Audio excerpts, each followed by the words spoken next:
Nintendo baru aja ngumumin Switch 2. Di seluruh dunia hype-nya langsung meledak. Gamer di mana-mana udah siap nabung atau bahkan duitnya ready, siap PO dan siap antri. Tapi di Indonesia kita masih harus tanya hal yang sama setiap kali Nintendo rilis produk baru.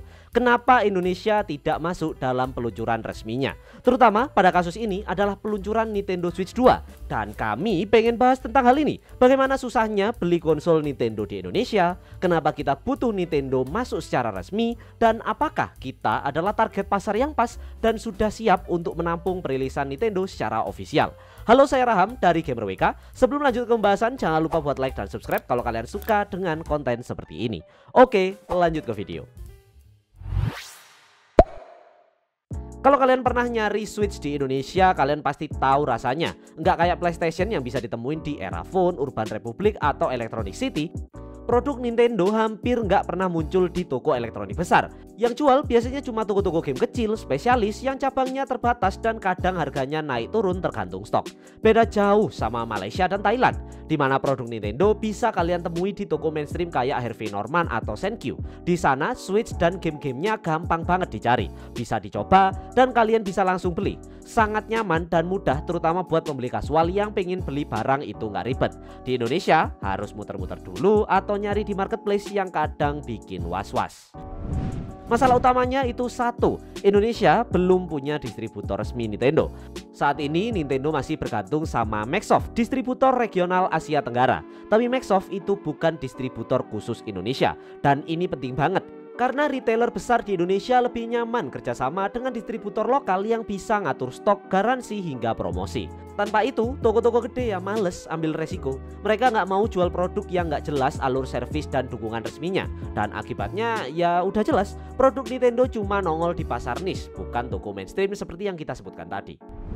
Dari segi garansi juga kacau. Di luar negeri beli Switch itu dapat garansi resmi dan service center yang jelas. Di Indonesia paling dapat garansi 7-14 hari. Tapi ya memang ada beberapa toko yang kasih 3 bulan. Ada juga yang jual dengan garansi setahun tapi itu garansi toko. Dan biasanya harus bayar ekstra yang nggak murah. Nggak semua orang mau ambil resiko beli produk mahal tapi servisnya gacha. Apalagi buat keluarga atau pembeli kasual yang nggak ngerti detail teknis.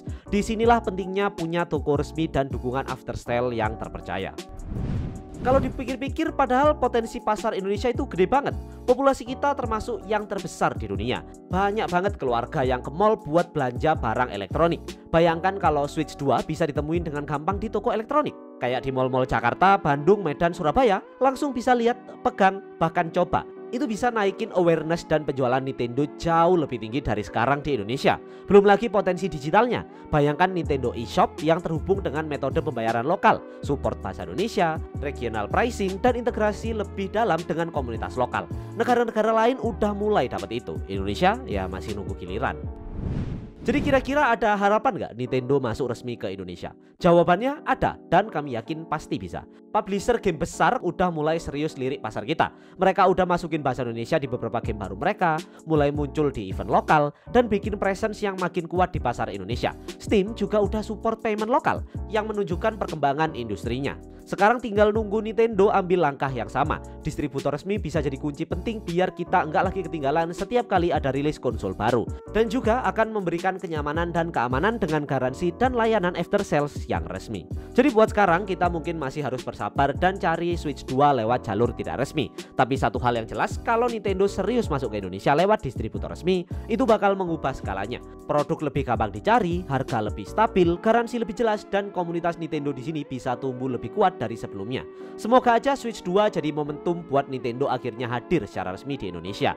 Tapi ya ini semua adalah opini kami. Kalau kalian punya pengalaman ribet beli produk Nintendo di Indonesia atau ada harapan tentang Nintendo Switch 2, langsung aja tulis di kolom komentar. Oh ya, kita juga nyobain bikin format video baru seperti ini. Kalau kalian suka dengan formatnya atau ada kritik dan saran, boleh kok langsung aja kalian sampaikan di kolom komentar. Pasti kita baca. Jangan lupa like, share, dan subscribe kalau kalian suka dengan konten seperti ini, karena itu akan sangat membantu channel ini dan semakin motivasi kami untuk membuat lebih banyak video menarik lainnya.